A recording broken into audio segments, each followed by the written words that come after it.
नमस्कार। NEP 2020 के 3 साल पूरे होने और अखिल भारतीय शिक्षा समागम के 2 साल पूरे होने के उपलक्ष्य में राष्ट्र भर में NEP 2020 के संबंध में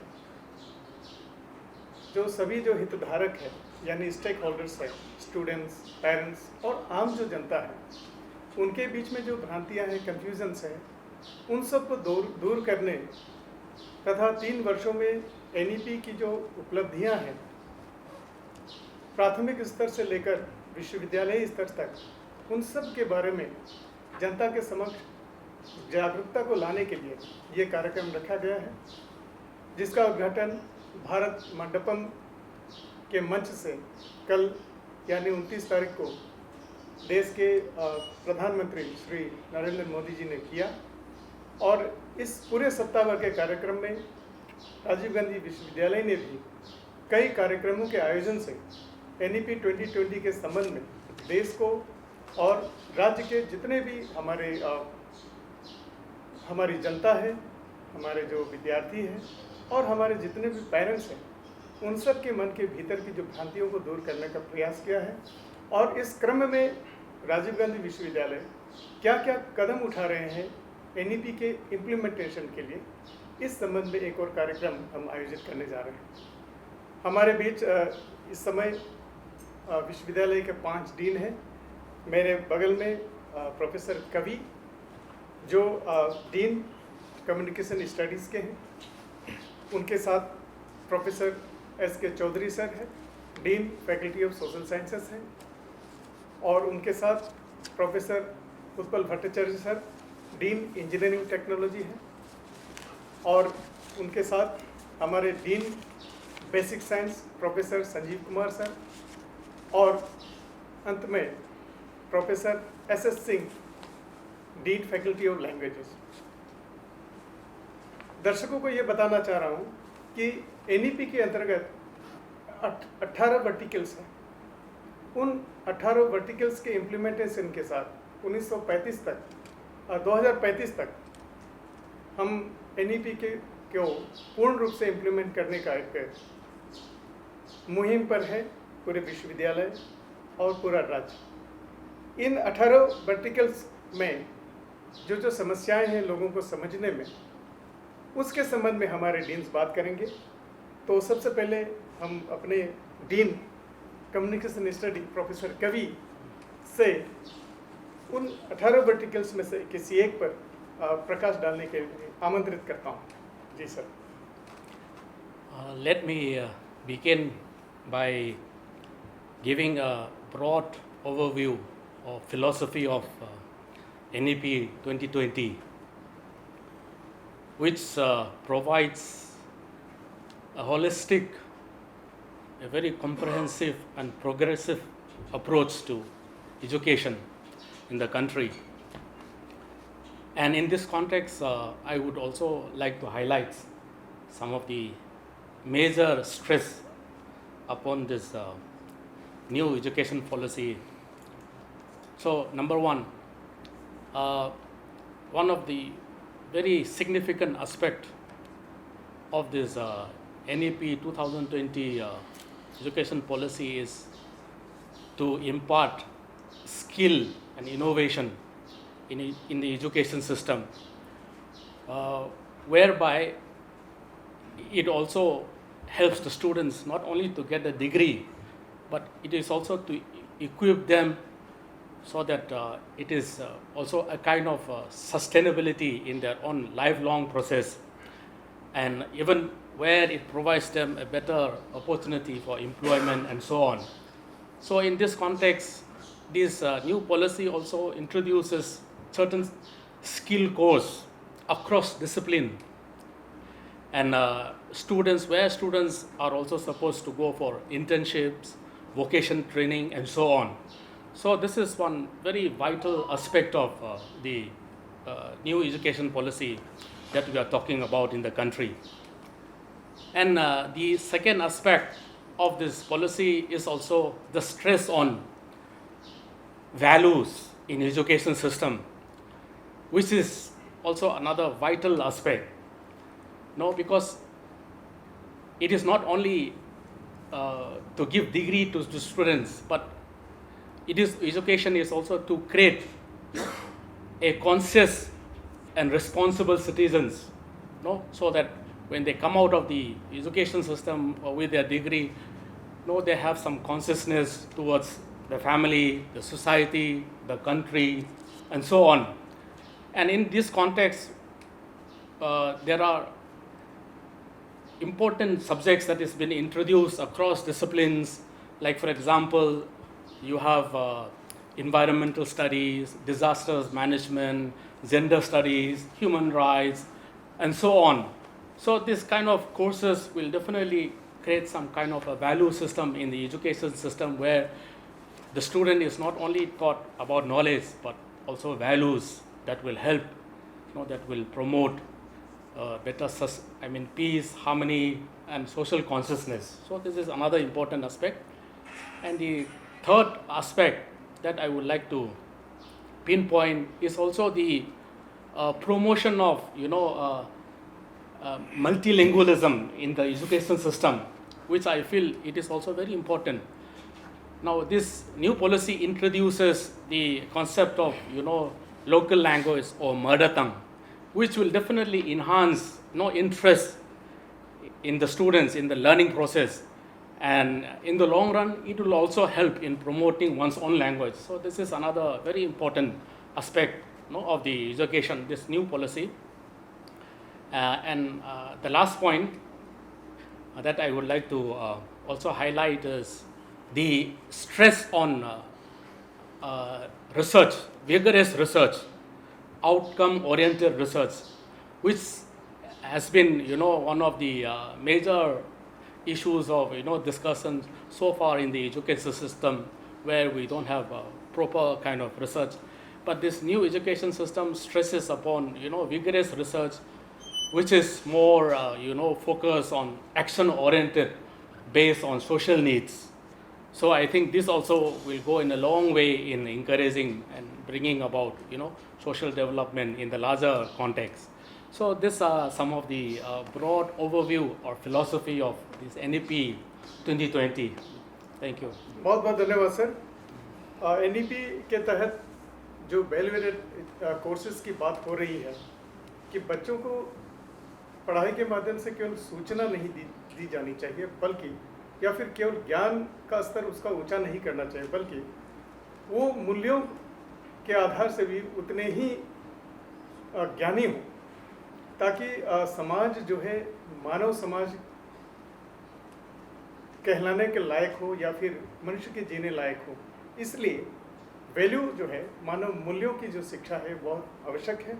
सर आपने इस पर प्रकाश डाला। दूसरी बात, कल भी हमने सुना प्राइम मिनिस्टर मोदी जी को भी कि मातृभाषा में पढ़ाई अभी 6 भाषाओं में प्रारंभ हो चुकी हैं और उच्च शिक्षा संस्थानों में भी। ये कितना आवश्यक है देश के विद्यार्थियों के लिए कि अपनी मातृभाषा में पढ़ाई होने से उसको लाभ कैसे मिलता है। फिर एक गंभीर रिसर्च शोध की आवश्यकता है पूरे भारत देश के लिए, तो इस और भी NEP में बहुत ध्यान दिया गया है। सर बहुत बहुत धन्यवाद। हमारे साथ है प्रोफेसर SK चौधरी सर, जो है dean faculty of social sciences. Sir NEP 2020 के जो बाकी जो अन्य वर्टिकल्स हैं उन पर आप कुछ प्रकाश डालिए सर। नमस्कार। हम आप लोग सुना है प्रोफेसर ओकेन लेगो, प्रोफेसर कवि, NEP जो 2020 न्यू पॉलिसी हम लोग का देश में लागू हुआ है, उसका कुछ जो मूल पॉइंट्स है उसका बारे में बोला है। एक बात तो सच है जो आप लोग को जानने के लिए, बेसिक अवेयरनेस के लिए भी, ये जो न्यू एजुकेशन पॉलिसी 2020 आया है ये देश में आफ्टर 34 ईयर्स से इम्प्लीमेंट हुआ है। एंड किसी भी एक नेशन के लिए एक नेशनल पॉलिसी होना बहुत ज़रूरी है, क्योंकि उससे देश आगे बढ़ते हैं। और एजुकेशन पॉलिसी का जो अल्टीमेट गोल है वो है सोसाइटी में पॉजिटिव ट्रांसफॉर्मेशन लाना, सो दैट एक ह्यूमन वेलफेयर का तरफ हम लोग आगे बढ़ सकें। तो हम लोग जब न्यू एजुकेशन पॉलिसी को देख रहे हैं, मेरा ख्याल में हम लोग को समझना चाहिए जो यूनिवर्सिटी है वो नॉर्थ ईस्ट का अंदर है, और नॉर्थ ईस्ट का अंदर ये अरुणाचल प्रदेश में है। आप लोग का सबका जानकारी है जो अरुणाचल प्रदेश एक ट्राइबल स्टेट है और एक स्ट्रेटिजिकली लोकेटेड स्टेट है जिसके चारों तरफ इंटरनेशनल बाउंड्रीज नेशन स्टेट है। एनईपी जो न्यू एजुकेशन पॉलिसी है वो पॉलिसी में इसका बारे में भी ध्यान दे गया है जो ग्लोबल और लोकल लिंकेजेस कैसे बिल्डअप करना चाहिए। जैसे हम बोल सकते हैं जो north east Arunachal as a region as a state, इसका जो एक कल्चरल डाइवर्सिटी है, एक जो बायोलॉजिकल डाइवर्सिटी के लिए इसको जाना जाता है, उसको हम लोग कैसे न्यू एजुकेशन पॉलिसी का दायरा सिलेबस में डिफरेंट डिसिप्लिन्स में उसके बारे में कॉन्शसनेस क्रिएट कर सकते हैं। हम लोग पहले का जो एजुकेशन पॉलिसी था, हम एक कलकत्ता यूनिवर्सिटी का स्टूडेंट है, हम लोग का ज़माना में हम देखा है कोई भी एक डिसिप्लिन आप चूज़ कर रहा है तो उसका साथ अदर डिसिप्लिन क्या होना चाहिए, उसको एक फिक्स्ड रिजिड कैटेगरी था। एनईपी न्यू एजुकेशन पॉलिसी हो जो रिजिडिटी था उससे एक फ्लेक्सिबल मॉडल का तरफ हम लोग को लाया है। तो आज का दिन में जो एक student even science subject disciplines भी ले रहा है, उसका साथ म्यूज़िक भी पढ़ सकता है, कोई लिटरेचर कोई ह्यूमैनिटीज़ का भी एक सब्जेक्ट ले सकता है, एक पेपर ले सकता है, सोशल साइंस से भी ले सकता है। ये जो फ्लेक्सिबिलिटी, ये what we call holistic education, मेरा ख्याल में आज का दिन में हम लोग जब ग्लोबलाइजेशन लिबरलाइजेशन का बात करते हैं उसमें अरुणाचल का कॉन्टेक्स्ट में भी और north east region as such हम लोग को जो डिफरेंट डिसिप्लिन्स है उसका सिलेबस कोर्स करिकुलम में इसका बारे में हाईलाइट होना ज़रूरी है, क्योंकि इसका द्वारा हम लोग ग्लोबल लोकल कनेक्शन जो है वो बिल्डअप कर सकता है। एक जानकारी के लिए हम बोलना चाहेंगे जो राजीव गांधी यूनिवर्सिटी में एक इंटरनेशनल सेल है जिसका चेयरमैन हम ही हैं। तो हम लोग ट्राई कर रहा है जो कैसे हम लोग को जो नेबरिंग कंट्रीज़ है इवन दूसरा कंट्रीज से भी स्टूडेंट्स का साथ एक ग्लोबल लिंकेज, रिसर्च का माफिक, डिफरेंट कोर्स करिकुलम जो है डिसिप्लिन्स है उसका माफिक एक नेटवर्क बिल्डअप करे। तो इसके लिए जो एक प्रोसीड्यूर्स है उसको हम लोग ध्यान देके हम लोग उसके लिए सब इनिशिएटिव ले रहे हैं। मेरा आशा है may be within few years Rajiv Gandhi university Rono hills campus में भी students from other neighbouring countries और डिफरेंट अदर कंट्रीज़ हम लोग देखने को मिलेगा। उसमें क्या होगा जो लोकल स्टूडेंट्स का साथ ग्लोबली अवेलेबल जो स्टूडेंट्स हैं उन लोग का एक नेटवर्किंग बिल्डअप होगा। और आज का दिन में इस टाइप का जो लिंकेजेस बहुत ज़रूरी है। तो राजीव गांधी यूनिवर्सिटी इसका बारे में भी सतर्क है। हम लोग ट्राई कर रहा है फॉलोइंग यूजीसी गाइडलाइंस इसको आगे ले जाने के लिए। बहुत बहुत धन्यवाद सर। सर आपने नई शिक्षा नीति 2020 के तहत जो रिफॉर्म लाया जा रहा है एजुकेशन सेक्टर में उस और मुख्य रूप से हॉलिस्टिक एजुकेशन पर प्रकाश डाला। फ्लेक्सिबिलिटी पर आपने बात की, ये बहुत ही ज़रूरी रिफॉर्म है, क्योंकि इस रिफॉर्म के माध्यम से यानी फ्लेक्सिबिलिटी के माध्यम से बच्चा अपने हिसाब से सब्जेक्ट का चयन कर सकते हैं, वो अपने हिसाब से सब्जेक्ट कम्बिनेशन पढ़ सकते हैं। और तो आप लोगों को विदित होगा कि मल्टीपल एंट्री एग्जिट के माध्यम से वो 7 वर्षों के भीतर कभी भी अपनी पढ़ाई पूरी कर सकते हैं। और तो और इस फ्लेक्सिबिलिटी को आगे बढ़ाते हुए यदि किसी बच्चे ने आरजीयू से आधी पढ़ाई की और उसको आगे जेएनयू से पढ़ाई करनी है, तो जेएनयू के जो तय जो मानदंड है उसके अंतर्गत उसकी जो क्रेडिट है वो खप जाती है, तो वो जेएनयू से आगे की पढ़ाई पूरी कर सकती है। तो इस तरह के बहुत सारे प्रावधान हैं। और इंटरनेशनल जो सेल की बात की है, कल भी मैं बहुत गौर से सुन रहा था आदरणीय मोदी जी की जो भाषण है, उसमें उन्होंने बताया था कि किस तरह से आईआईटी के 2 जो इंस्टीट्यूशन है वो विदेशों में खुल चुके हैं इस समय, और ऑस्ट्रेलिया की 2 यूनिवर्सिटी भारत में खुल चुके हैं। तो एक बच्चों को एक बड़ा प्लेटफॉर्म उससे मिलता है इंटरनेशनल होने का। खैर, हम लोग इस पर आगे बात करेंगे। हमारे बीच प्रोफेसर उत्पल भट्टाचार्य जी है, जो डीन इंजीनियरिंग टेक्नोलॉजी के हैं। सर, अन्य जो वर्टिकल्स हैं उस पर थोड़ा सा प्रकाश डालिए सर। Namaskar.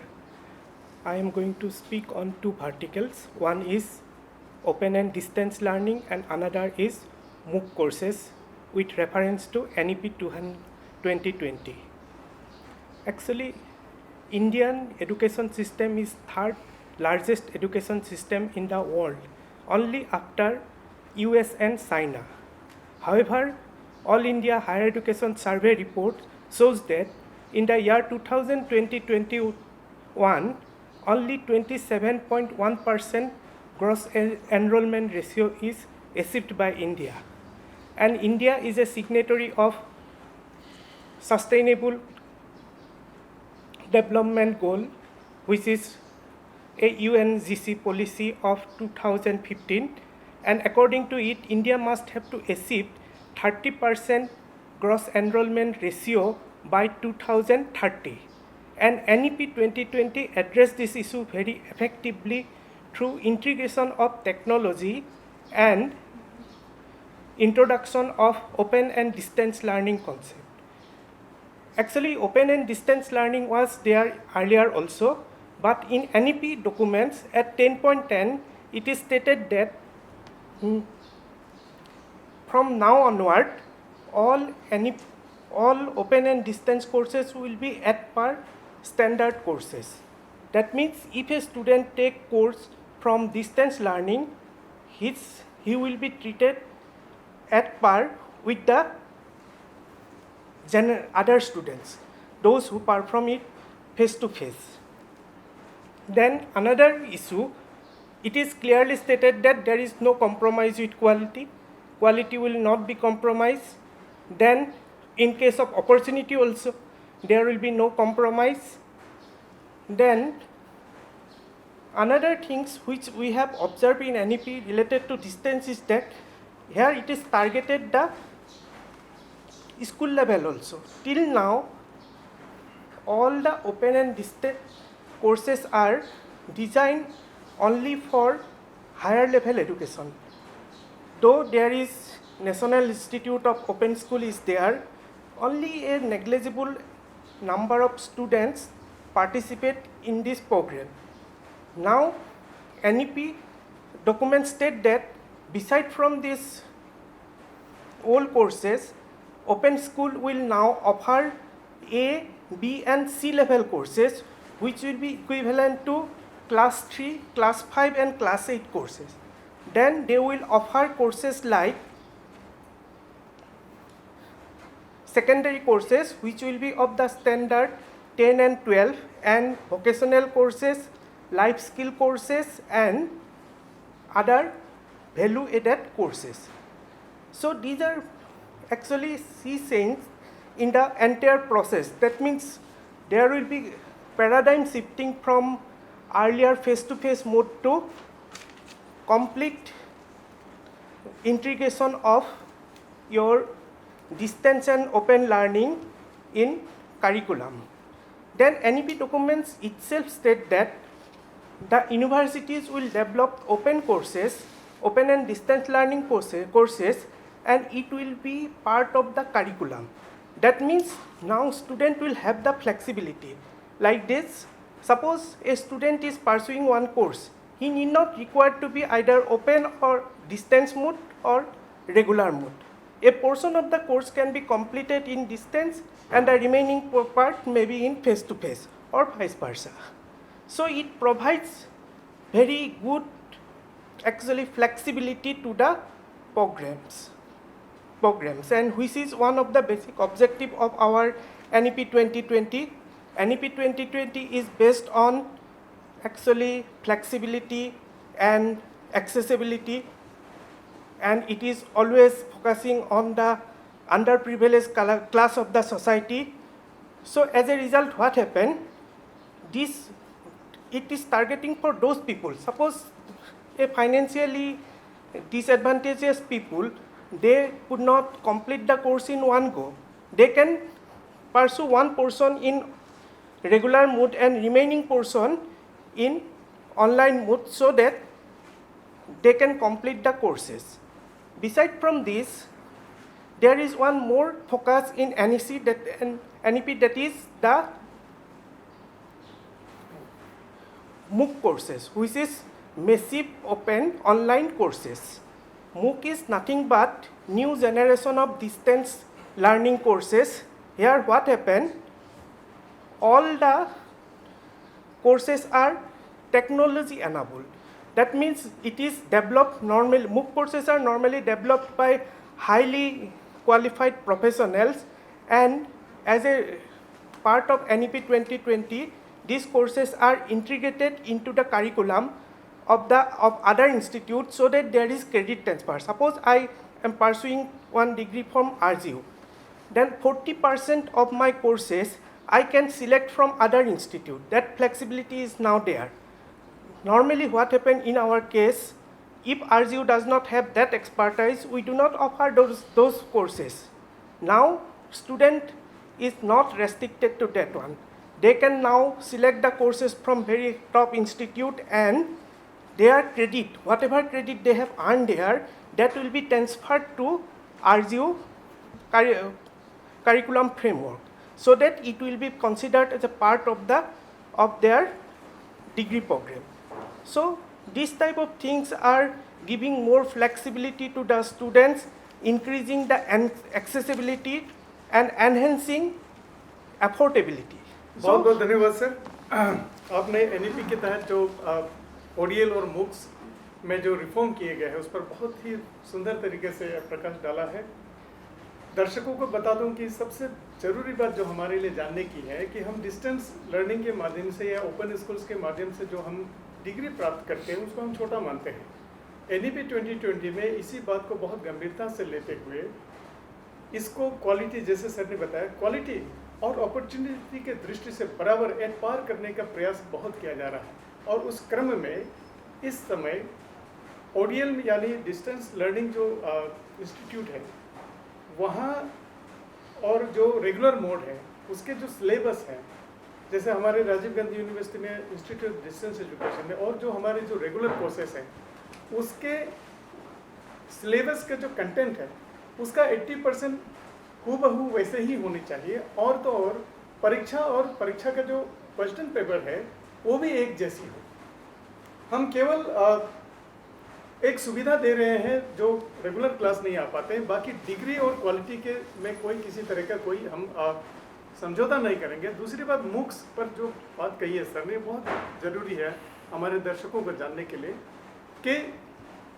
जो कोर्सेज, जो स्पेशलाइजेशन हमारी यूनिवर्सिटी में नहीं है उसको हम एक्सप्लोर करते हैं। हम एक बकेट बनाते हैं, एक पेपर का हम बकेट बनाते हैं, और उस बकेट में मान लीजिए हमारे डिपार्टमेंट में एक्सपर्टीज नहीं है उस टीचर उस पर्टिकुलर सब्जेक्ट का, तो उस कोर्स को हम किसी यूनिवर्सिटी से द्वारा जो दिया गया जो ऑनलाइन कोर्स है उससे हम पढ़ सकते हैं। हम वहाँ जाके एग्ज़ाम देंगे, वहाँ जाके नहीं, ऑनलाइन एग्ज़ाम देंगे। मासिव ओपन कोर्स है तो इसको हम वहाँ जाके ऑनलाइन एग्ज़ाम देंगे तो वो हमको क्रेडिट देंगे इवैल्यूएट करने के बाद में, और उसका एक समग्र रिजल्ट हम उस पर्टिकुलर डिपार्टमेंट से हम देते हैं। तो एक बच्चे को एक अपने पसंद की स्पेशलाइजेशन करने का ये एक बहुत अच्छा मौका देता है। बहुत बहुत धन्यवाद सर इस मूक और ओडीएल का जो नया रिफॉर्म है उस पर बात करने के लिए। हमारे बीच dean faculty of basic science है professor Sanjeev Kumar sir. Sir आप अन्य जो वर्टिकल्स है उस पर कृपया प्रकाश डालिए। धन्यवाद प्रोफेसर ओकेन। एंड मेरे सारे साथियों ने बहुत कुछ एनईपी के ऊपर कहा है, एनईपी का जो मुख्य लक्ष्य है, जो एक तो उसमें लचीलापन जो बात करते हैं, इस पॉलिसी का, इस नीति का जो लचीलापन जो सभी ने बात की कि फ्लेक्सिबिलिटी हमारे स्टूडेंट्स के लिए, हमारे बच्चों के लिए बहुत ज़्यादा है। और दूसरा जो इसमें एक इम्पोर्टेंट फैक्टर है जो हम अभी तक डिस्कस नहीं कर पाए, वो है डॉक्टर साहब उसका जो हमारा इंडियन वैल्यू सिस्टम है, हम उसको कैसे हम फॉर्मल एजुकेशन सिस्टम में लाएं। जो हमारे पास बहुत सारे पुराने अगर स्कॉलर्स की बात करें, चाणक्य या चरक, ये बहुत सारी रिसर्च भी हो चुकी की है इन्होंने, और बहुत सारा लिटरेचर अवेलेबल है, लेकिन वो हमारा फॉर्मल एजुकेशन सिस्टम में नहीं है। उसको हम कैसे फॉर्मल एजुकेशन सिस्टम में लाएं, एक इसी के तहत मैं जो बात करूंगा, कुछ वर्टिकल्स पे बात करूंगा जो इम्पोर्टेंटली है। तो एक है रोबस्ट इकोसिस्टम ऑफ रिसर्च। तो इसके तहत जो है नई शिक्षा नीति जो हमें प्रावधान देती है कि सभी विश्वविद्यालयों में एक रिसर्च सेल होना चाहिए, रिसर्च एंड डेवलपमेंट सेल होना चाहिए। और वो सेल बहुत सारी यूनिवर्सिटीज़ में, बहुत सारे संस्थानों में पहले से अवेलेबल है, बट इसका प्रारूप बदल दिया गया है। ये एक सेल जो है पूरा होलिस्टिक जो भी रिसर्च प्रॉब्लम्स हैं, कैसे किसके साथ क्या आपको एमओयू करने हैं, किसके साथ कैसे आपने कोलैबोरेशंस करने हैं, और उससे भी इम्पोर्टेंट आपका विश्वविद्यालय का मुख्य जो रिसर्च एरिया है, जो मुख्य वर्टिकल 2 या 3 या 4, वो क्या डिसाइड करने हैं, वो हमारे विश्वविद्यालय को डिसाइड करने पड़ेंगे। तो राजीव गांधी यूनिवर्सिटी के बारे में अगर मैं बात करूं, तो राजीव गांधी यूनिवर्सिटी में एक research and development cell develop हुई है, और उसमें हम इस पर काम कर रहे हैं कि उसको कैसे स्ट्रेंथन किया जाए। दूसरा कि हमें जो प्रोजेक्ट्स मिलते हैं या प्रोजेक्ट्स लाए जाते हैं, वो हमारे लोकल बेनिफिट्स कैसे हों, लोकल प्रॉब्लम्स को कैसे हम एड्रेस करें, वो एक रिसर्च सेल का ये एक वो होगा कि वो चूज करेगा कि क्या यहाँ पर रिसर्च प्रॉब्लम्स क्या हो सकते हैं लोकल लेवल पर। दूसरा जो एक इम्पोर्टेंट फैक्टर है जो हम बात कर रहे थे लचीलापन की, इस जो शिक्षा नीति में जो लचीलापन है, वो टोटल विद्यार्थियों को ध्यान में रखते हुए बनाया गया है। ये टोटली विद्यार्थियों को फोकस करके बनाया गया है। विद्यार्थी जो भी चाहे, जैसा भी चाहे, वैसा पढ़ सकता है। अब एक इसमें आता है कि अब कभी कभी ऐसा होता है कि एक विद्यार्थी जो है आपका डिस्टेंस एजुकेशन की बात कर रहे थे कि वहाँ उसने रजिस्टर किया हुआ है, तो उसमें आया है कि एक जो है आप रेगुलर कोर्स नहीं कर सकते, या सपोज मैं अब कोई बच्चा बीएससी कर रहा है, वो बीए भी करना चाहता है, तो वो प्रोविज़न इस पॉलिसी में दिया हुआ है। और हमारा राजीव गांधी यूनिवर्सिटी ने भी ये प्रोविज़न को इम्प्लीमेंट करने का प्लान कर रहे हैं कि कैसे साइमल्टेनियसली 2 कोर्स किए जा सके। तो ये एक बहुत बड़ा योगदान होगा, बहुत बढ़िया चीज़ होगी कि सपोज एक स्टूडेंट इसमें बीएससी में उसको बन कर रहा है कि उसे बीए भी पढ़ना है, इंग्लिश भी पढ़ना है, इंग्लिश लिटरेचर में उसको अच्छा लगता है, तो वो जा सकता है, इंग्लिश लिटरेचर में जाके भी वो कर सकता है। और इसी सबको समावेश करते हुए हमारे जो लास्ट में जो हमारे यूजीसी ने जो एक न्यू एजुकेशन पॉलिसी को लागू करने के लिए जो कैसा सिलेबस कैसा होना चाहिए, आपका कोर्स वर्क कैसा होना चाहिए, तो उन्होंने एक गाइडलाइन बनाया, यूजीसी ने गाइडलाइन बनाया है और उसका नाम दिया है करिकुलम एंड क्रेडिट फ्रेमवर्क। सो ये अभी करिकुलम एंड क्रेडिट फ्रेमवर्क जो दिया है, ये अब इस तरीके से इसकी टेक्निकलिटी ऐसे समझ सकते हैं आप कि अब जो आपका जो क्लासेज हैं वो अब लेवल से जानी जाएंगी। जैसे भी कल हमारे माननीय प्रधानमंत्री जी भी जिक्र कर रहे थे कि अब जो है 10+2 पॉलिसी कुछ दिन में वो ख़त्म हो जाएगी, आने वाले मतलब बाई 2035 तक ये सब न्यू एजुकेशन पॉलिसी पूरी तरह से लागू हो जाएगी। तो 10+2 जो पॉलिसी है वो ख़त्म हो जाएगी। सो द पॉलिसी आ जाएगी 5+3+3+4। तो अब जो है 4 के बाद मतलब 4 जो 9, 10, 11, 12, सो 4 दैट इज लेवल 4। सो अब जो डिग्रियां, अब जो आपकी एजुकेशन जो जानी जाएगी वो लेवल से जानी जाएगी। ये इसका एक बहुत अलग से, क्योंकि हम इंटरनेशनली भी हम इसको स्टैंडर्ड उसी स्टैंडर्ड में देखना चाहते हैं कि लोग हमें तुरंत रिकॉग्नाइज करें। तो लेवल 4 12th। अगर आप, और दूसरा बात एक चीज़ और है, अगर आपने 1 साल 12th के बाद आपने 1 साल भी अगर आपने पढ़ाई की, वो व्यर्थ नहीं जाएगी। तो आपको एक डिप्लोमा दे दिया जाएगा और आपकी डिग्री का नाम होगा 4.5। उसके बाद अगर आपने 2 साल कर लिया बीए का या ग्रेजुएशन का कोर्स, तो वो डिग्री हो जाएगी 5.0 5.0. So that is level is 5.0. अगर आप 3 साल का ग्रेजुएशन करते हैं तो दैट इज 5.5 लेवल. सो अब लेवल से जाने जाएंगे. सो 3 साल का बीए करके या 3 साल का ग्रेजुएशन करके आप एग्जिट कर सकते हैं आप 5.5 लेवल का कोर्स लेके, और आप जहाँ भी उसकी अवेलेबिलिटी होगी, जहाँ उसकी रिक्वायरमेंट होगी 5.5 लेवल की, according to the industry, according to the जो भी आपके जो भी वो होंगे नौकरी देने वाले होंगे, वो आपको इस तरीके से देखेंगे इसके पास 5.5 लेवल की डिग्री है. अगर आपको रिसर्च में जाना है या आपको ऑनर्स में करना है तो आपको 6 लेवल में जाना पड़ेगा. आपके पास लेवल 6 होना चाहिए, तभी आप रिसर्च की डिग्री कहलाई जाएगी और ऑनर्स की डिग्री कहलाई जाएगी. इसमें एक टेक्निकलिटी है. तो 6.0 लेवल है आपके पास, तो आपके पास ऑनर्स डिग्री है, तभी आप आगे फर्दर एजुकेशन के लिए आप अप्लाई कर सकते हैं. जैसे आप 6 पॉइंट लेने के बाद आप फिर 6.5 लेवल में जाएंगे, that will be the MSc होगा. वो ऐसे भी हो सकता है अगर आपने 4 साल का कोर्स किया है, आपके पास 5.5 है और 6 में जाना चाह रहे हैं, तो 1 साल में आपको एमएससी की डिग्री मिल जाएगी. वो ऐसे भी हो सकता है आपने 4.5 किया हुआ है, 5 किया हुआ है, आप 5.5 में नहीं किया लेकिन आपने वहाँ जाके 2 साल का कोर्स करेंगे, तो वो इक्वलेंट इस तरीके से किया जाएगा. मतलब 3+2 एमएससी हो गई या 4+1. So that will be the 6 level, that is the 6.5 level. जब आप इससे आगे जाएंगे तो 7 लेवल में, अगर आप 7 लेवल में जाते हैं तो जिसने 4 साल का डिग्री कोर्स किया हुआ है, 4 साल का, और वो 2 साल का एमएससी करता है, तो 7 लेवल होगा. और उसके बाद जो लेवल 8 लेवल होगा वो होगा पीएचडी. सो अब जो आपकी डिग्रियां या आपके एजुकेशंस जो मेजर किए जाएंगे वो लेवल से किए जाएंगे हमारी नई शिक्षा नीति के अनुसार. सो ये इसमें एक बहुत बढ़िया हमें वो दिया है. और दूसरा फ्लेक्सिबिलिटी की जो बात कर रहे थे आप, इसमें ये भी फ्लेक्सिबिलिटी है. आपने अगर 6.5 लेवल किया हुआ है, आपने या 6 लेवल किया हुआ है, 4 साल का आपने बीए किया हुआ है या ग्रेजुएशन किया हुआ है, और आपके सर्टेन कोई पैरामीटर्स हैं वो यूनिवर्सिटी या विश्वविद्यालय डिसाइड कर सकते हैं, तो then it can be directly go to the PhD. वो पीएचडी में डायरेक्ट एडमिशन ले सकता है, वो शोध में जा सकता है. तो ये पॉलिसी जो है, नई शिक्षा नीति जो पॉलिसी है, ये हमारे रोबस्ट इकोसिस्टम ऑफ रिसर्च को डेवलप करती है. और दूसरा जो हमारे जो सिलेबस जो बनाए गए हैं, जो हमने राजीव गांधी यूनिवर्सिटी में जो सिलेबस बनाया है, जो इस साल से इंट्रोड्यूस किया है, 4 साल का जो हमने ग्रेजुएशन प्रोग्राम शुरू किया है इस साल, तो वो उसमें जो सिलेबस में जो हमने वो किया है, जो उसमें डाला है गया है, तो ऐसे देखने को मिलेगा कि हमारी जो इंडियन एजुकेशन, जो इंडियन हमारी नॉलेज जो है, वो हमारी फॉर्मल नॉलेज उसमें हमारी समावेश हो रही है. धन्यवाद जी, बहुत बहुत धन्यवाद प्रोफेसर संजीव कुमार जी.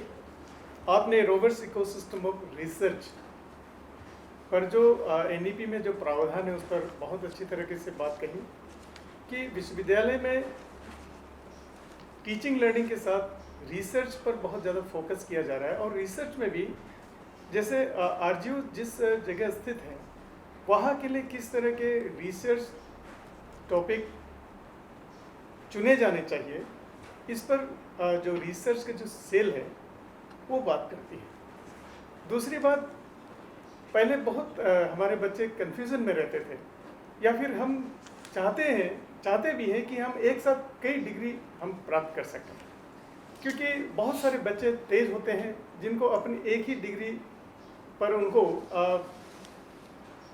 उनको संतुष्टि नहीं मिलती. उनको लगता है कि इसके साथ मैं और एक डिग्री कर सकता था, लेकिन पुरानी जो एजुकेशन सिस्टम है वो इसकी अनुमति नहीं देते थे. अभी एनईपी में ये प्रावधान है कि एक बच्चा साइमल्टेनियसली उसी समय कई एक डिग्री वो प्राप्त कर सकते हैं. राजीव गांधी विश्वविद्यालय ने ऑन प्रिंसिपल इस बात को पूर्ण रूप से अडॉप्ट किया है. और चूंकि हमारे पास एक टाइम स्लॉट है, यानी 9 बजे से 4 बजे तक की हमारी टाइम स्लॉट है, उसमें अंग्रेजी की पढ़ाई होती है, उसमें हिंदी की पढ़ाई होती है, उसमें पोल साइंसेस की सारे सब्जेक्ट उसी समय 9 से लेके आपकी 3:30 बजे तक की क्लासेस खत्म हो जाती है. हम अनुमति तो देना चाहते हैं बच्चों को. जैसे कि कुछ दिन पहले एक जॉइंट प्रेस कॉन्फ्रेंस में हमारे वीसी साहब प्रोफेसर साकेत खुसर सर ने इस बात पर फोकस किया कि हम देना तो चाहते हैं, लेकिन हमारे टाइम स्लॉट चूँकि एक साथ है, इसलिए हम रेगुलर मोड में किसी बच्चे को साइमल्टेनियसली 2 डिग्री करने की अनुमति नहीं दे सकते हैं. हम बाद में इस पर विचार कर रहे हैं कि कुछ हम नाइट क्लासेस चला देंगे। मान लीजिए कोई एजुकेशन का लड़का है, पॉल साइंस पढ़ना चाहता है, ग्रुप ऑफ स्टूडेंट्स यदि तैयार हो जाते हैं तो हम एक पर्टिकुलर सब्जेक्ट के टीचर से रिक्वेस्ट करेंगे कि आप रात में क्लासेस चलाइए, ताकि हमारा बच्चा दिन में अलग सब्जेक्ट पढ़ेगा और रात में अलग सब्जेक्ट पढ़ेगा। ऐसे टीचर्स को हम कुछ इनिशिएटिव दे सकते हैं, कुछ एक्स्ट्रा मनी दे सकते हैं। ये हमारे वीसी साहब ने कहा। लेकिन इस समय जो हमने अडोप्ट किया हुआ है वो ये है कि हमारा कोई रेगुलर बच्चा है, यदि वो चाहेंगे डिस्टेंस से एक अलग डिग्री प्राप्त करने के लिए, तो हम इस पर कोई रोक टोक नहीं है। यूनिवर्सिटी इसको प्रमोट कर रही है एनईपी के तहत। बहुत बहुत धन्यवाद प्रोफेसर संजीव कुमार सर। हमारे बीच dean faculty of languages professor SS. Singh भी उपस्थित है। सर, मैं आपसे भी आग्रह करता हूं कि आप जो है कुछ इसके पार्टिकल्स पर बात करें। धन्यवाद ओकेन जी। यह जो नेशनल एजुकेशन पॉलिसी है बहुत बड़ी महत्वाकांक्षा के साथ हमारे देश में वर्तमान प्रधानमंत्री जी लाए हैं। यह देश 140 करोड़ लोगों से मिलकर के बनता है और कोई भी नीति बनाई जाती है तो इन सब को ध्यान में रख करके बनाई जाती है। और वर्तमान सरकार को निश्चित ही इस बात का श्रेय देना होगा कि वह 1986 की तरह न्यू एजुकेशन पॉलिसी नहीं लाई है, वह नेशनल एजुकेशन पॉलिसी लाई है। अरुणाचल प्रदेश से लेकर के तमिलनाडु तक और लद्दाख तक इसके ध्यान में है और क्षेत्रीय आवश्यकताओं को ध्यान में रख करके यह राष्ट्रीय शिक्षा नीति बनी है। इतने व्यापक स्तर पर इस पर विचार विमर्श हुआ है, इतने लाख लोगों ने अपने विचार व्यक्त किए हैं, उन सबको समाहित करके यह नीति जो है बनी है। और यह नीति दीर्घकालिक है। ऐसा नहीं है कि 1986 की न्यू एजुकेशन पॉलिसी की तरह पॉलिसी एक बार आई और इसके बाद यांत्रिक तरीके से किताबें बननी शुरू हो गई, पढ़ाई जाने लगी। यह जो नेशनल एजुकेशन पॉलिसी है ये 2020 से लेकर के 2035 तक इसके लक्ष्यों को प्राप्त करने का संकल्प किया गया है। ये हम नहीं सोचें कि 2020 है या 23 है, अभी केवल 3 वर्ष हुए हैं और इसको 15 वर्षों में इम्प्लीमेंट किया जाना है।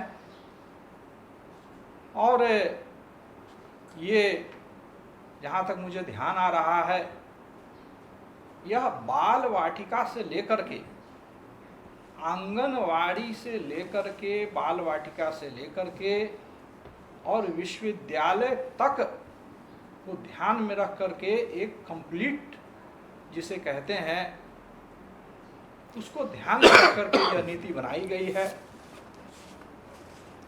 इसकी जो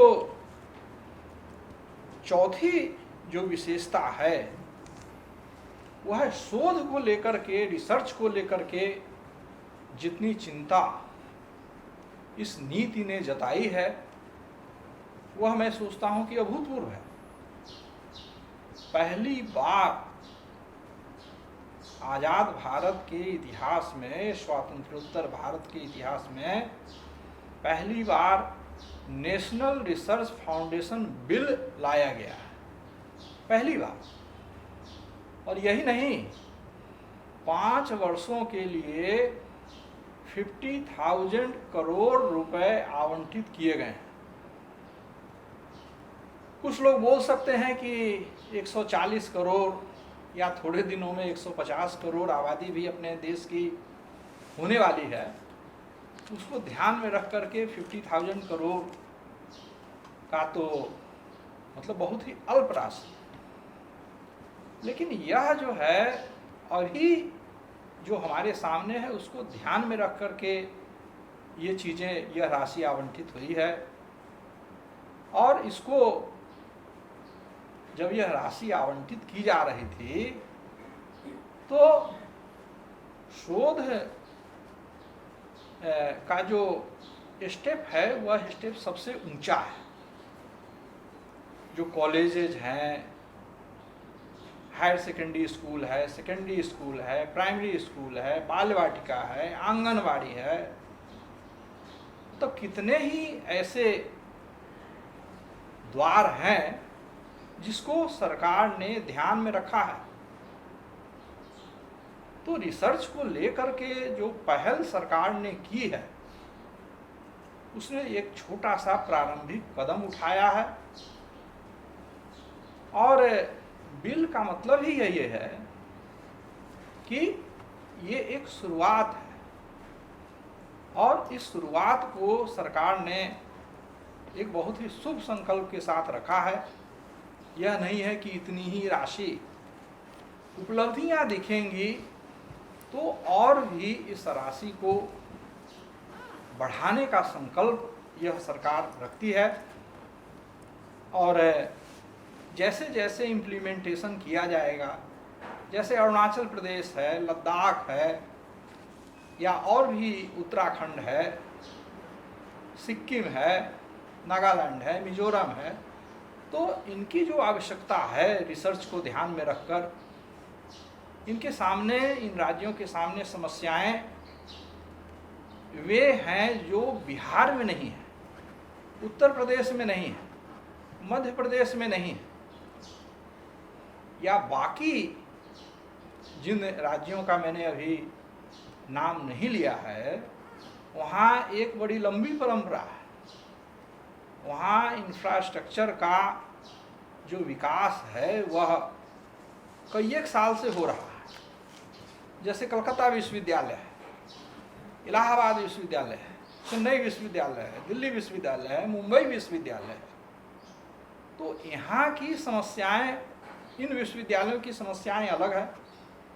तो सरकार ने इस क्षेत्र में कदम रखा है, और कदम रखने के साथ ही जो उपलब्धियां होंगी उन उपलब्धियों को ध्यान में रखकर सरकार अपना जो अगला कदम है उठाएगी। तो नेशनल रिसर्च फाउंडेशन, अब प्रश्न यह है कि इस बिल को लाने की आवश्यकता क्या पड़ी। मैं समझता हूँ जून में यह बिल लाया गया है, तो इसकी आवश्यकता क्यों पड़ी,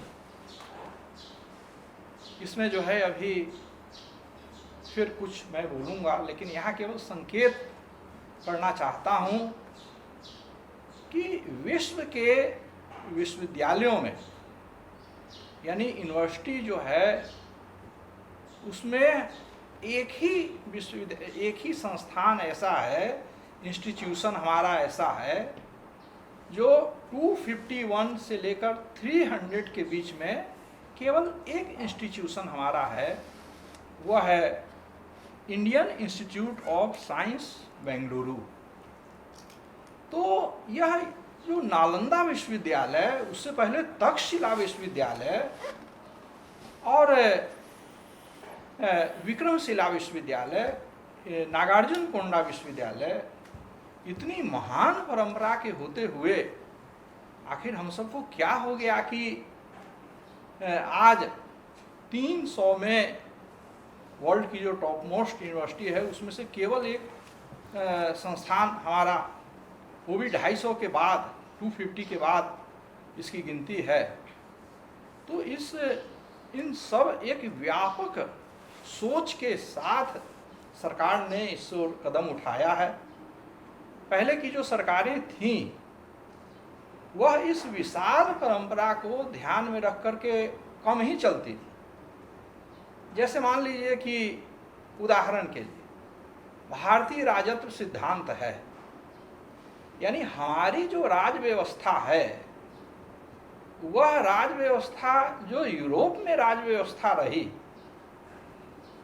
और जो अमेरिका में राज व्यवस्था है या चीन में जो राज व्यवस्था है, उससे अलग हट करके हमने अपना स्वतंत्र रूप से इस राजत्व व्यवस्था को विकसित किया, राजत्व सिद्धांत को, सॉरी अंग्रेजी में क्या है राजत्व का अभी मुझे ध्यान में नहीं आ रहा है। तो उसकी जो जगह थी, मुझे याद नहीं है कि इससे पहले पॉलिटिकल साइंस में इंडियन पॉलिटिक्स जो थ्योरी है उस पर स्वतंत्र रूप से चर्चा हुई हो, मुझे याद नहीं आ रहा है। हमारे यहाँ चाणक्य हुए जिन्होंने अपनी थ्योरी विकसित की, हमारे यहाँ राम हुए जिन्होंने अपनी ऐसी थ्योरी विकसित की कि आज भी हम सब राम राज्य शब्द का प्रयोग करते हैं। नेशनल रिसर्च फाउंडेशन मैं फिर इस पर जो है कुछ बातें रखूंगा, तो अभी सर बहुत बहुत धन्यवाद सर, बहुत बहुत धन्यवाद सर। NEP 2020 के तहत जो रिफॉर्म्स है उनमें एक बहुत बड़ा रिफॉर्म लाने जो नेशनल रिसर्च फाउंडेशन बिल के माध्यम से कि रिसर्च में किस तरह से गंभीरता लानी चाहिए, इस पर सर आपने हम लोग को बताया, दर्शकों को बहुत बहुत धन्यवाद। इस समय मैं कुछ कॉलेजेस में भी जाके किसी न किसी यूनिवर्सिटी के बहाने, काम के बहाने कॉलेजेस में जाता हूँ, तो अक्सर बच्चों में ये एक बहुत बड़ा क्वेरी रहती है कि सर ये ABC का क्या मसला है, एकेडमिक बैंक ऑफ क्रेडिट क्यों अनिवार्य है, क्यों ज़रूरी है। तो इसका सीधा संबंध मल्टीपल एंट्री और एग्जिट से है। जैसे कि हमारे बहुत सारे वक्ताओं ने भी बताया, इस समय जो बहुत प्राथमिक जो ज़रूरी है वो बच्चों के लिए ये समझना है कि हमको ABC क्यों करना पड़ रहा है। हालांकि हमारे 90% से ज़्यादा बच्चों ने ABC अकाउंट खोल लिए हैं। इसमें ये प्रावधान है कि कोई बच्चा दो सेमेस्टर के बाद यानी 1 साल के बाद पढ़ाई यदि किसी कारणवश माता पिता के फिनेंशियली कुछ तकलीफ होने के कारण या बीमारी के कारण यदि उसको पढ़ाई छोड़नी पड़ जाती है तो छोड़ सकते हैं। एक इंटर्नशिप करना पड़ता है, ये यूनिवर्सिटी अपनी शर्त लागू करती है। उसमें 2 सेमेस्टर पढ़ने के बाद एक इंटर्नशिप करके वो पढ़ाई को एक समय के लिए सस्पेंड कर सकते हैं। वह जो उस दौरान उन्होंने जो क्रेडिट अर्न किया है वो उसके एकेडमिक बैंक ऑफ क्रेडिट में चली जाती है। जब वो फिर दोबारा अगले साल मान लीजिए उनका स्वास्थ्य ठीक हो जाता है या उनकी जो फाइनेंशियल स्टेटस ठीक हो जाती है, तो अगले साल वो सेकेंड ईयर में 3rd सेमेस्टर में जब एडमिशन लेता है तो उसको वो कंटिन्यू करता है, जारी रखता है, और वैसे करके वो अपनी BA की पढ़ाई पूरी कर सकते हैं। तो इसलिए ABC यानी एकेडमिक बैंक ऑफ क्रेडिट और मल्टीपल एंट्री और एग्जिट का बहुत बड़ा सीधा संबंध है। इसको सबको ही करना चाहिए, कोई कंफ्यूजन पेरेंट्स के मन में भी नहीं होना एक डॉक्टर साहब, इस पे जो ABC की जो आप बात कर रहे हैं, इसमें एक इम्पोर्टेंट फैक्टर और है कि मान लिया आप इंस्टीट्यूट चेंज करते हैं, हाँ जी, वही, या मान लिया कहीं दूसरी चेंज करते हैं, तो वो क्रेडिट आपके सेफ है उसमें रखे हुए। वही जो सर बता रहे हैं। इस दौरान मान लीजिए किसी यूनिवर्सिटी में ये एक प्रावधान आ गया कि मान लीजिए आप RGU में पढ़ रहे थे और अभी इस समय आपको DU में पढ़ना है, और DU में ये सेट किया कि हम किसी सब्जेक्ट मान लीजिए पॉलिटिकल साइंस के ऐसे बच्चों को हम किसी देश के किसी कोने से भी इतना परसेंट मान लीजिए 10% हमारी सीट जो है देश के बाकी बच्चों के लिए हम उसको रिजर्व रखेंगे। लेकिन वो बच्चा मान लीजिए 9 क्रेडिट पाने वाला हो, तो मान लीजिए आपका क्रेडिट 9 है और आपको DU शिफ्ट करना है इस समय, तो आप कम्पीट करेंगे और उस 10% सीट में आप अपनी सीट जगह बना सकती है कि आपने पढ़ाई शुरू की थी RGU से और आपको डिग्री फाइनल आपकी जो पढ़ाई है वो DU से पूरी हो रही है। ये कितना मतलब बहुत अच्छा एक सिस्टम जो है इस समय सरकार लेके आई है, और इस पर जो कन्फ्यूजन है इसको दूर करने का बहुत बड़ी जिम्मेदारी यूनिवर्सिटी को है। और डिग्री के मामले में बहुत सारे बच्चे ये भी सोचते हैं कि जब 3 साल में ऑनर्स की डिग्री हम पढ़ाई कर सकते थे, तो 3 साल में हमको इस समय ऑनर्स की डिग्री क्यों नहीं दे रहे? तो ऐसी स्थिति में भी ऑनर्स की डिग्री 4 साल में मिलेगी और बहुत ही उम्दा डिग्री मिलती है। और जो 4 साल में ऑनर्स की पढ़ाई पूरी करते हैं बच्चे, उनको MA में 2 साल नहीं पढ़ना है, उनको MA में केवल 1 ही साल पढ़ना है।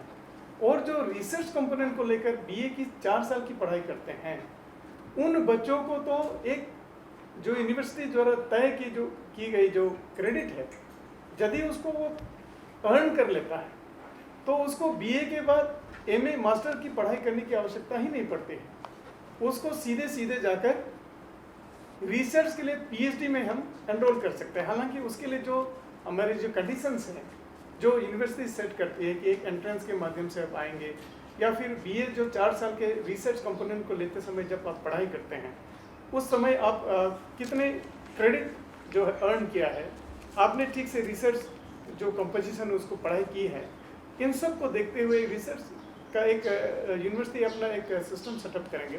तो एक लड़का बीए 4 साल का केवल बीए पढ़ के रिसर्च कंपोनेंट के साथ वो सीधे पीएचडी कर सकते हैं। बाकी जितनी भी फॉर्मेलिटीज है पीएचडी में सीट पाने का, एंट्रेंस वगैरह, उसको क्लियर करके। तो ये एक बहुत अच्छा रास्ता है कि आप किसी भी तरह से कंफ्यूज नहीं होना है बच्चों, एकदम कंफ्यूज नहीं होना है कि हम 4 साल में कर रहे हैं, 3 साल में। जो 4 साल में करते हैं वो एमए 1 साल पढ़ेगा, जो 4 साल में रिसर्च के साथ बीए की पढ़ाई करते हैं उसको एमए के बगैर यानी मास्टर डिग्री के बगैर सीधे पीएचडी में जंप करने का एक बहुत बड़ा अवसर दिया जाता है। तो ये बहुत बड़ा मैसेज था। मैं इन सब डिस्कशंस के एक समरी के लिए अपने dean faculty of social science के प्रोफेसर एस सरित चौधरी सर से आग्रह करता हूँ सर एक फाइनल एक रिमार्क दे दीजिए। धन्यवाद लोकेन। तो इसको समराइज करने का पहले 1-2 जो वर्टिकल्स है उसमें 1-2 सेंटेंस हम बोलने के लिए चाहेंगे। उसमें है जो 18 वर्टिकल्स है वो basically focusing on women issues and जो इक्वल अपॉर्चुनिटी सेल एक हायर एजुकेशन का इंस्टीट्यूशन में होना चाहिए। तो आपका जानकारी के लिए हम बोलेंगे जो राजीव गांधी यूनिवर्सिटी में दोनों ही जो सेल्स है these are functioning and university authority इसको लिए जो नेसेसरी स्टेप लेना चाहिए वो लिया है। और 17 वर्टिकल्स जो है वो बोल रहा है जो सोशल रिस्पॉन्सिबिलिटी के बारे में। ये बहुत ही इम्पोर्टेंट एस्पेक्ट्स है मेरा ख्याल में। ज़्यादातर हम लोग का जो डिस्कशंस का जो फोकल पॉइंट्स है हम लोग हायर एजुकेशन का लेके डिस्कस कर रहे हैं। इसमें हम एक एग्ज़ाम्पल देंगे जो प्रोफेसर आंद्रे बेते का नाम हो सकता है हम लोग का जो रिसोर्स पर्सन है बहुत इन लोगों को तो पता ही है। वो एक रिनाउंड एंथ्रोपोलॉजिस्ट सोशियोलॉजिस्ट थे, पहले नॉलेज कमीशन का भी मेंबर थे, जो नॉलेज कमीशन से वो बाद में रिजिग्नेशन भी दिए थे। तो 2010 में प्रोफेसर आंद्रे बेते एक किताब लिखे थे, उसका टाइटल है university at the cross road, जो ऑक्सफोर्ड यूनिवर्सिटी प्रेस उसको प्रिंट किया है। तो उसका जो बेसिक मुद्दा था, जो आर्गूमेंट था, यूनिवर्सिटी का एक तो यूनिवर्सल कैरेक्टर होगा ही, after all it's an university. लेकिन यूनिवर्सिटी जो जगह में होते हैं, जो स्टेट में होते हैं, जो लोकेलिटी में होते हैं, उसके लिए भी यूनिवर्सिटी का एक बहुत ही इम्पोर्टेंट रोल होना चाहिए वो सोशल ट्रांसफॉर्मेशन के लिए। हम एक पर्सनल एग्जांपल देंगे। ये यूनिवर्सिटी में हम ऑलमोस्ट 28 ईयर्स से है। 1995 में हम यूनिवर्सिटी में शिलोंग से ज्वाइन करने के लिए आए थे। उस टाइम मेरा पता नहीं था बस से किधर उतरना नहीं है, हमको निजुली में उतर दिया है सुबह 4 बजे। तो देखा है रास्ता में कोई नहीं है बिल्कुल, तो एक आदमी दुकान खुल के निकाला है, एक लोकल पर्सन। तो हम पूछा है जो उस टाइम में अरुणाचल यूनिवर्सिटी थे, तो किधर है अरुणाचल यूनिवर्सिटी। तो हमको दिखा है वो जो एक पहाड़ आप देख रहे हैं, जो हम लोग रोनो हिल्स बोलते हैं आज, वो पहाड़ का ऊपर में हम लोग सुना है एक यूनिवर्सिटी है।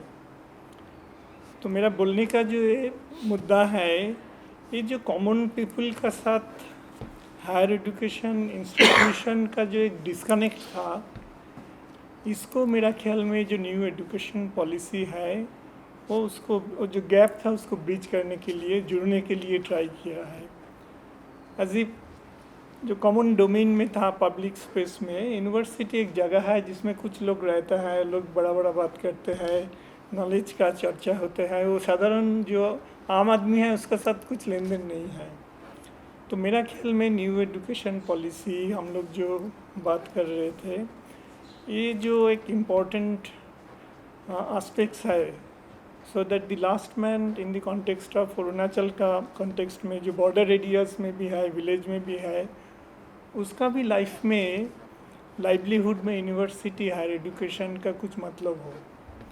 तो एक बहुत इम्पोर्टेंट फोकल पॉइंट है जो 17 वर्टिकल्स में है, और एक वर्टिकल्स है जो 10 में है, वो है एलुमनी कनेक्ट। वो भी एक इम्पॉर्टेंट इशू है। हम बोलने के लिए चाहेंगे जो राजीव गांधी यूनिवर्सिटी इसका बारे में भी ध्यान दिया है। हम लोग का यूनिवर्सिटी का जो एलुमनीज है उसका एसोसिएशंस है, हम लोग का जो टीचिंग स्टाफ्स है, एडमिनिस्ट्रेशंस का स्टाफ है, वो लोग मिल के एलुमनी एसोसिएशन का फ्यूचर में मीट करने के लिए एक प्लानिंग बना रहा है। बड़ा बड़ा जो यूनिवर्सिटी है, देश में है, विदेश में है, उसमें एलुमनी जो है उन लोग का एक बहुत बड़ा रोल होता है यूनिवर्सिटी को डेवलप करने के लिए, फंडिंग प्रोवाइड करने के लिए। तो उस दिशा में राजीव गांधी यूनिवर्सिटी चल रहा है। लेकिन जो डिफरेंट डिपार्टमेंट्स है वो लोग भी अपना एलुमनी एसोसिएशन फॉर्म किया है। हम डिपार्टमेंट ऑफ एंथ्रोपोलॉजी से है। हम लोग का डिपार्टमेंट में एज ए कॉन्क्रीट एग्जांपल हम बोल सकता है, हम लोग कमिंग विंटर में एलुमनी मीट के लिए प्रयास कर रहा है। तो ये भी एक जो इम्पोर्टेंट इशू है, अपरेंटली इसको इतना इम्पोर्टेंस नहीं भी लग सकता है, लेकिन यूनिवर्सिटी का ग्रोथ के लिए हम लोग सब हर टाइम गवर्नमेंट का ऊपर डिपेंडेंट नहीं होना चाहिए। तो these are the new initiatives within the Rajiv Gandhi university जो वर्टिकल्स का ही पार्ट है। फाइनली मेरा जो बोलने का आप लोग सुना है जो डिफरेंट जो फोकल पॉइंट्स का बारे में बोला है।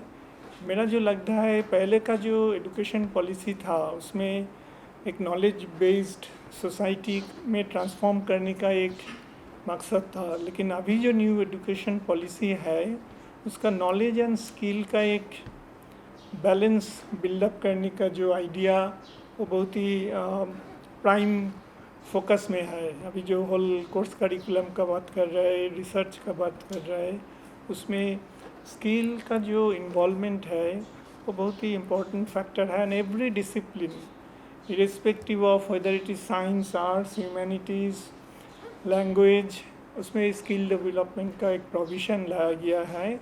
आप लोग जो सिलेबस देखने से उसको पता चलेगा। मेरा ख्याल में कोई भी जगह में जो नया एजुकेशन पॉलिसी का हिसाब से जो अभी जो सिलेबस का अपग्रेडेशन हुआ है उसमें फ्यूचर जनरेशन को बहुत ही उसका लाभ मिलेगा।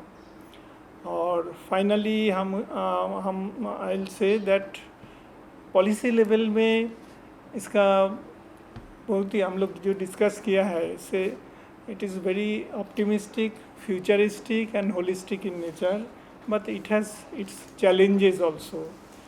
तो हम लोग जो स्टेक होल्डर्स है, टीचर्स है, स्टूडेंट्स है, सिविल सोसाइटीज़ है, स्टेट का जो कॉमन आदमी है, आम आदमी जो है, हम लोग कैसे हम लोग का जो अपना कंफर्ट जोन है उससे निकल के हम लोग कैसे आगे आके एक्स्ट्रा माइल हम लोग कैसे चलेंगे उसका ऊपर अल्टीमेटली डिपेंड करेगा ये जो पॉलिसी है उसका ग्राउंड लेवल में कैसे इम्प्लीमेंट होने के लिए जा रहा है।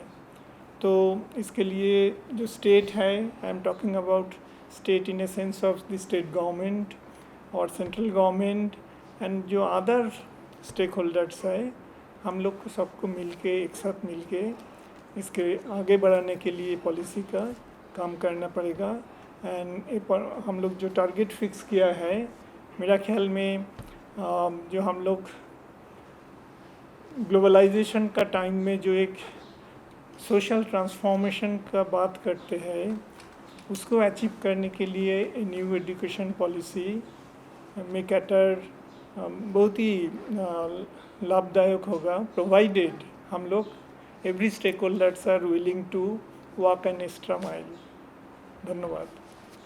बहुत बहुत धन्यवाद सर। सर अपने समराइज करते हुए अपनी बात रखी, लेकिन बहुत महत्वपूर्ण कुछ बिंदुओं पर आपने अपनी बात कही। वो ये है कि वुमेन सिक्योरिटी, वुमेन इश्यूज़ को लेकर वुमेन वर्किंग प्लेस में या पब्लिक प्लेसेस में हर जगह कहीं ना कहीं वुमेन के लिए एक जागरूक सोसाइटी एक स्पेशल प्रावधान रखती है उसके लिए।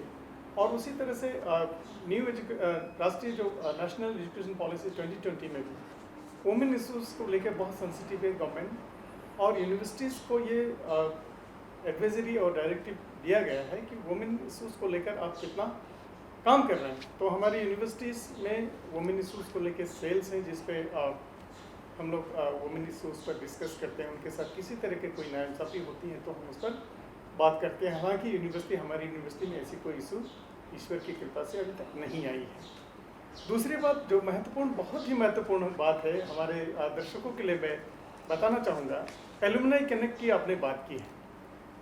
इस समय नेक रैंकिंग वगैरह के या फिर NIRF रैंकिंग के लिए भी या किसी भी तरह का जो रैंकिंग है उसमें एलुमनाई कनेक्ट को लेकर बहुत पॉइंट्स दिए जाते हैं। यानी एक उदाहरण से इसको मैं समझाता हूँ। जैसे प्लेसमेंट, हमारी यूनिवर्सिटीज़ में पढ़ने वाले बच्चों का प्लेसमेंट हो रहा है कि नहीं हो रहा है, वो एलुमनाई कनेक्ट के थ्रू ही हम लोग को पता चलता है। हमारे जितने भी अरुणाचल के जनता इस समय जो सुन रहे हैं, देख रहे हैं इस कार्यक्रम को, वो हमसे सहमत होगा कि 90% जो हमारे जितने भी ब्यूरोक्रेट्स हैं या फिर टीचर्स हैं या फिर बाकी जितने भी सेक्रेटरी मिनिस्ट्रियल स्टाफ्स हैं वो हमारा ही एलुमनाई है। इवन मिनिस्टर्स भी बहुत सारे मिनिस्टर्स भी हैं हमारे एलुमनाई, लेकिन हमारे पास उसका कोई पुख्ता रिकॉर्ड नहीं है जिसके कारण हमारी रैंकिंग खराब होती है। एलुमनाई कनेक्ट के माध्यम से हम इस चीज़ को ऐसा फॉर्मुलेट करते हैं कि हमारे जितनी भी नौकरी पाया है इस यूनिवर्सिटी से, क्योंकि आप जानते हैं जैसे आउटकम बेस्ड जो एजुकेशन है इस पर बहुत फोकस किया जा रहा है। जैसे आपने स्विच को ऑन किया तो पंखा चलने लगता है, स्विच को ऑन करने के बाद पंखा चलना ही इम्पोर्टेंट नहीं है, वो केवल आउटपुट इम्पोर्टेंट नहीं है। पंखा चलने से आपको ठंडी हवा मिलनी चाहिए, ये आउटकम ज़रूरी है। तो हमने पढ़ाया, आपको डिग्री भी दे दिया, लेकिन आपका प्लेसमेंट हो रहा है कि नहीं हो रहा है इसकी हम यदि चिंता नहीं करेंगे, या फिर यदि प्लेसमेंट हो भी रहा है कि उसके हमारे पास डेटा नहीं होंगे, तो रैंकिंग में कहीं ना कहीं बहुत ज़्यादा असर पड़ता है। इसलिए मैं इस मंच से अपील करता हूँ, हमारे जितने भी एलुमनाई हैं, हमारा एलुमनाई उसमें सेल में आप प्लीज़ रजिस्ट्रेशन कीजिए, और एलुमनाई एक जागरूक एलुमनाई के रूप में आप यूनिवर्सिटी को क्या दे सकते हैं उसको भी आप जरूर दीजिएगा। बहुत बहुत धन्यवाद। मैं इस कार्यक्रम की समाप्ति में विश्वविद्यालय की ओर से अपनी बात रखना चाहूँगा। जैसे कि मैंने शुरुआत में भी बताया कि NEP 2020 के 3 साल पूरे होने और अखिल भारतीय शिक्षा समागम के 2 साल होने के उपलक्ष्य में देशव्यापी एक कार्यक्रम चला रहे हैं, जिसमें हम NEP 2020 को लेकर लोगों की जो कन्फ्यूजन उसको दूर कर रहे हैं। और इस क्रम में राजीव गांधी विश्वविद्यालय के कुलपति प्रोफेसर साकेत कुशवाहा सर के नेतृत्व में और हमारे रजिस्ट्रार डॉक्टर NT रिकम सर के सफल मार्गदर्शन में कई कार्यक्रमों का आयोजन हम लोगों ने किया है। हमने जॉइंट प्रेस कॉन्फ्रेंस भी दिया है, VC का इंटरव्यू हमने किया है, और इस संबंध में अरुणाचल के, विशेष रूप से अरुणाचल की जनता को जागरूक करने के लिए हमने रेडियो में बुलेटिन के माध्यम से कई रेडियो चैनल्स में FMs में इसका ब्रॉडकास्टिंग किया है। और कुछ दिन पहले यानी 27 तारीख को हमने DDK में भी इन सब वर्टिकल्स पर डिस्कस करने के लिए 3 दिन को लेके वहाँ पर हमने कार्यक्रम किया है। और हमारे जितने भी डिपार्टमेंट्स हैं यूनिवर्सिटी के, उन सब ने NEP के वर्टिकल्स को लेकर अपने स्टूडेंट्स, अपने रिसर्च स्कॉलर्स और बाकी जो भी इंटरेस्टेड जो कैंडिडेट है उसको वेबिनार्स के माध्यम से अलर्ट करने का प्रयास किया है। सभी डिपार्टमेंट ने अपने अपने डिपार्टमेंट में वेबिनार्स किया है ये सप्ताह में, और हमारे जितने भी प्रोफेसर्स हैं वो इस पर पेपर्स लिख रहे हैं, स्टूडेंट फ्रेंडली पेपर्स लिख रहे हैं, या फिर ऐसे पेपर्स लिख रहे हैं जिसको हमारे पेरेंट्स भी पढ़ के अपनी कन्फ्यूजन से दूर हो सकते हैं। और इसी कार्यक्रम में भाग लेने के लिए इस समय भी हमारे माननीय कुलपति प्रोफेसर साकेत कुशवाहा सर, और हमारे जो कुल सचिव है रजिस्ट्रार डॉक्टर NT रिकम सर, IQAC के director professor RC Parida sir, हमारे dean faculty of life sciences and agriculture sciences professor सुम्पम तंजन सर, और हमारे NEP के जो कोऑर्डिनेटर हैं और कन्वेनर डॉक्टर रविरंजन कुमार इस समय दिल्ली में ही इस कार्यक्रम में उपस्थित होने के लिए है। और हम ये जो पैनल डिस्कशन है डीन्स की, इसी पर लोगों को जागरूक करने के लिए इस कार्यक्रम को हम लाए हैं। और मैं चाहता हूं कि यदि सर आप लोगों में कोई बात है इस विषय में तो रख सकते हैं, नहीं तो इस कार्यक्रम को हम लोग समाप्त कर सकते हैं। मैं फिर से आप सबसे आग्रह करता हूं कि किस तरह से हमारे बच्चे, हमारे जो पेरेंट्स हैं या फिर हमारे जो स्टूडेंट्स हैं, वो NEP को सहज रूप से समझ सकते हैं और इससे जुड़ सकते हैं। सर आप अपनी बात रखिए। So I think all our panelists, my co-panelists have touched upon all the vital points of NEP 2020, which provides really a great prospect that will change the future of our students. No doubt it comes with a huge challenge, like in terms of resource, technology, funding, and so on. But I believe this will revolutionize the entire education system in the country. So I would encourage also our students to come and join this, take up these courses as a challenge. This education new policy provides you a lot of scope, provision, which is also socially relevant, culturally relevant, and locally relevant. So I would encourage all the students to avail this opportunity. Thank you. Thank you so much. Sir हम लोग का तो new education policy का जो ultimate target है our students, वो under graduate हो, post graduate हो, इवन रिसर्च स्टूडेंट्स, तो हम अपील करेंगे जो लोग NEP का न्यू एजुकेशन पॉलिसी का बारे में कोई भी कंफ्यूजन है, उसको अपना कंसर्न डिपार्टमेंट का जो फैकल्टीज़ है बात कर सकते हैं, और इमीडिएट बेनिफिट उन लोग को खुद को ही मिलेगा। अभी जो यूनिवर्सिटी अंडर ग्रेजुएट लेवल में जो बेसिक साइंस और सोशल साइंस का कोर्स शुरू करने के लिए जा रहा है, वो तो that is the direct beneficiary of our students.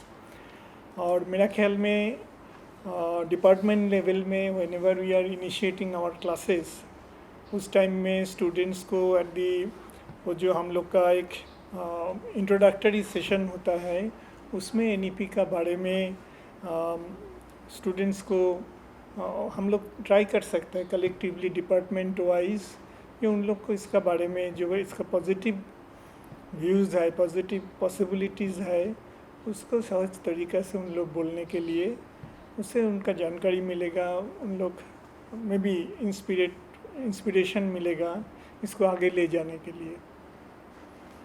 Sir Okay. NEP actually it is a paradigm shifting. Till now, the education is based on acquiring knowledge. Now the entire approach is changed. Now education is for problem solving approach.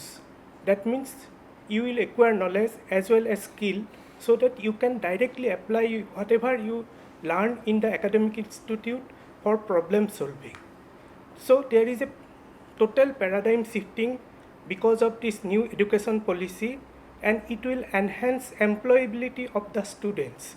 That means now student after graduating from an institute can directly go for job. They need not require the intermediate training, and this is a major change which will boost the employability scenario of India, as well as in future student will be more confident for undergoing research. Thank you. नई शिक्षा नीति जो है ये हमारे student को focus में रख के बनाई हुई है। जो स्टूडेंट के पास बहुत सारा फ्लेक्सिबिलिटी है, जैसे चाहें, जिस तरीके से चाहें उस तरीके से पढ़ सकते हैं। इसके अंदर आप जो एक इम्पोर्टेंट जो छूट गया था वो ये है कि आप मल्टी इंटरडिसिप्लिनरी अप्रोच जो है वो स्टूडेंट्स को बहुत ज़्यादा दी गई है। तो ये कह सकते हैं कि ये लचीलापन इस हमारी जो नई शिक्षा नीति में बहुत ज़्यादा है, और वो भी स्टूडेंट्स के लिए। स्टूडेंट जैसे चाहे, जो चाहे वैसे कोर्स पढ़ सकता है। सर, 2 शब्दों में आप अपनी बात। मैं 2 ही शब्द में अपनी बात रखूंगा कि यह आज़ादी के अमृत महोत्सव की बात की जाती है तो 2047 में ही इसकी पूरी तस्वीर सामने आ सकेगी। और यह ट्रांजिशन पीरियड है, और ट्रांजिशन पीरियड में उसकी अपनी विशेषता होती है।